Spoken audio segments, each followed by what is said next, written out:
I jolted awake from a terrifying nightmare. All I could hear were my husband's desperate final screams. A man rushed over to quietly comfort me. I told him it was only a bad dream, but deep down I knew better than anyone. What I saw was no dream at all. My husband's younger brother came begging for money to pay his gambling debt. His wife stood beside him, stirring up trouble even more. My husband refused them without hesitation. He said he would cut ties with this bottomless pit of a brother. The rejection drove the brother over the edge. He hated that his brother inherited the family business, while he himself was left with nothing. Jealousy twisted his face beyond recognition. He grabbed a fruit knife and stabbed his own brother from behind. My husband fell into a pool of blood. His life ended in that very moment. The brother froze in panic at the gruesome scene. Even the knife slipped from his hand onto the floor. But the sister-in-law stayed disturbingly calm. She blamed everything on my husband, saying he would rather spend money treating his blind wife than give them a single cent. The two reached an agreement within seconds. They planned to take all the family property for themselves, but soon they realized most of it was under my name. To get the money into their hands, the brother quickly came up with a vicious plan. He decided to live as my husband, pretending to be him and fooling me, the blind woman. But at that time I had just completed my eye surgery.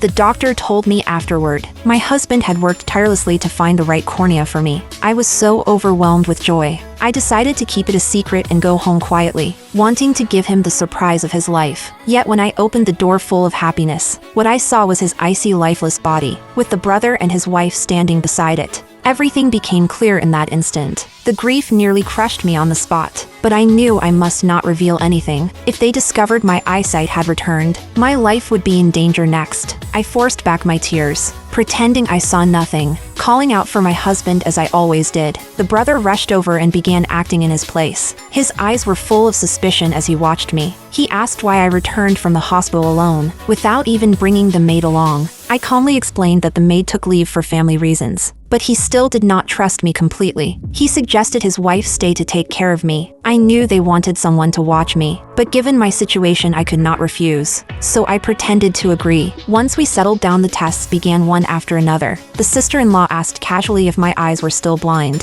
The brother waved his hand inches before my face non-stop. With sheer will I kept my expression steady, not exposing even the slightest hint. I pretended to sound disappointed and told him, the doctor said my eyes may never heal again. Only then did he relax for the moment. He helped me back to my room to rest, then went away to plot the next step with his wife. Outside the door I heard everything clearly. They killed my husband purely for money, and now they intended to do the same to me. Shaking with fear, I took out my phone to call the police. But just then they burst into the room.